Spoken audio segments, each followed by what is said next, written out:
You're watching Local 4, home of clickondetroit.com. WDIV Local 4 News at 6 starts now. After nearly 8 years as pontiff, Pope Benedict is stepping down, and that is an extraordinary thing to say. The resignation announcement came early this morning, citing the Pope's age and health concerns, but it took many by surprise. Of course it would. High-ranking cardinals say they were stunned, and with good reason. He is the first pope to resign in 600 years. You have to go back to Pope Gregory XII in 1415. The resignation becomes effective at the end of the month, and then in March, a papal conclave will be held to choose Benedict's successor. Now, a lot of Catholics are thinking about what qualities they would like to see in the next pope. Roger Weber has been taking the pulse of the Catholic community today and joins us now from Sacred Heart Major Seminary in Detroit. And Roger, this is going to be fascinating. It already has been, just what's happened today. And when these cardinals gather in the Sistine Chapel, there will be no leaks, no exit polls, no accurate predictions. But Catholics can't help but wonder, how old will this new pope be? Where will he be from? And what will his priorities be? Archbishop Alan Vigneron doesn't have a vote in the selection of a new pope. He won't speculate on who it might be, but he's looking for certain qualities. Man of great faith and a great missionary zeal and a lot of courage. Catholics in Metro Detroit are already wondering about the age of the successor to Benedict. He's stepping down at the age of 85.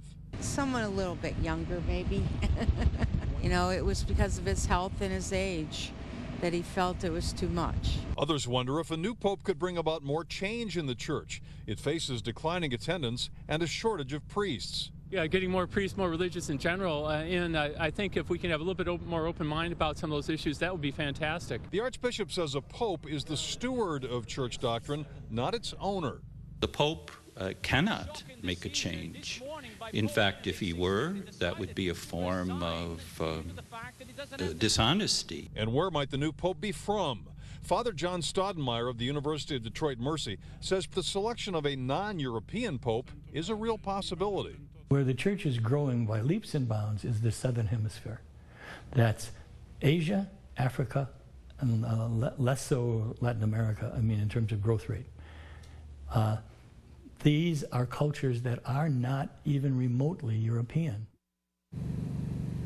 Detroit has two cardinals, Maida and Shaka, but they are over 80 years old and too old to vote. This is going to be the first time in 50 years that the leader of the Archdiocese of Detroit has not had a direct say in the selection of a pope.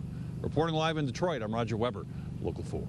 Yeah, fascinating days and months ahead, Roger. Keep it right here on Local 4. Brian Williams, the Nightly News, will delve further into this papal transition. Richard Engel will have a live report from Rome, and our good friend Ann Thompson will look at this conclave process that is on its way. That's ahead at 6:30 right after our newscast.